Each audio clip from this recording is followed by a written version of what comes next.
An answer and an invitation to Greg Hallett, August 23, 2019 by Anna von Reitz.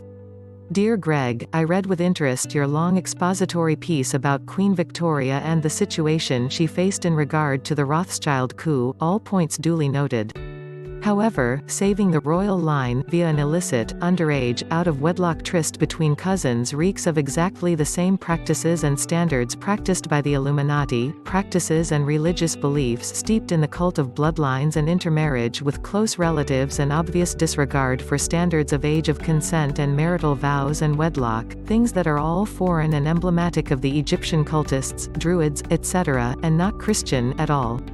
That being so, and the Rothschilds being acknowledged as the owners of the breeding rights to the British royal family, a scandalous proposition in and of itself, who is to say that the Rothschilds, operating from their standards, not from ours, didn't order the rape and impregnation of a 14-year-old girl as the start of their breeding program? As you are no doubt aware, these cultists have their own ideas about genetics and purity, one of which is to backbreed into related lines to preserve initial genetic content, just as dog breeders do. It looks to me like they established exactly such an insurance policy of blooded stock when they took over the British Royals breeding program, and deliberately produced your ancestors and co-collaborators to create exactly such a backline. According to their beliefs, only two virgins produce a pure line, because any other, later, intercourse is apt to be polluted via fragments of genetic material left by former lovers in the mother's bloodstream. So they wasted no time in taking charge of the royal bloodlines and getting the virgin princess impregnated by her own cousin when she was only 14, a gross and despicable action for which these cultists deserve to be universally condemned just on the face of it.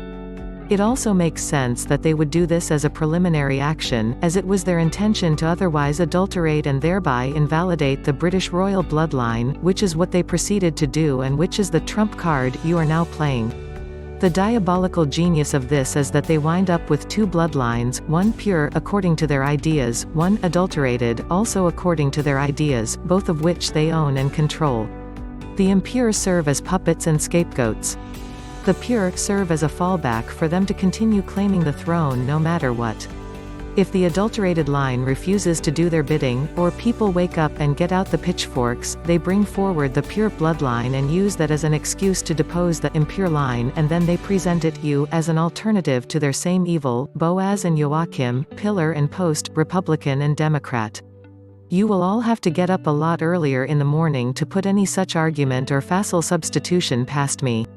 So what you appear to be saying is that you are rightful King of England and of the Sangreal, Holy Blood, Holy Grail, Holy Vessel, as a result of sins committed by Princess Victoria under duress. But the total picture is considerably different and more problematic, and the more sober judgment would seem to be that both from a spiritual and practical standpoint, your claims, and theirs, are tainted and derived from immoral criminal activities, including underage sex trafficking, enslavement, child abuse, child rape, falsification of records, identity theft, substitution frauds, semantic deceits, all surmounted by no small amount of purposeful constructive fraud and conspiracy against the lawful British government and the actual royal family, which was also defamed, deposed, bankrupted and murdered by the same actors. Notice the mistreatment suffered by the last Plantagenets at the hands of Princess Victoria, the Earls of Loudon, who are Belshires and rightful hereditary heirs, and Christie. Notice the purposeful obfuscation of the origins of America as a series of Armorican, Norman French colonies, not British. We can all see the fruits of such a religious cult in the two world wars and innumerable mercenary conflicts which have all but destroyed the world and the biosphere, both.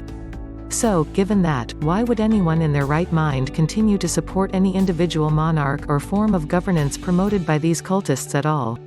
And I do mean, period, at all? If you, as an individual, want to do the right thing, then do it. Use whatever power you may have or assume, to bring peace and justice, and not through some monolithic military conglomerate merging all the nations on earth into one evil empire ruled over by puppets owned, operated, and bred like dogs by criminal bank syndicates.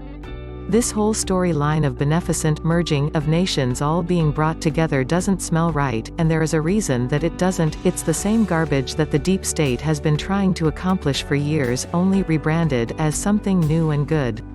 Call horse hunks by a different name, Greg, and strange thing, they smell and taste exactly the same. As you may have cause to know, there are German and French and Italian and Indian and Ethiopian sangreals, the Christi, so there is not one Christ, but many. As you certainly have cause to know, the only special status of your claimed office is the overseeing of the Commonwealth, and finally, as you may know, my office is not limited to my work as fiduciary of the United States of America.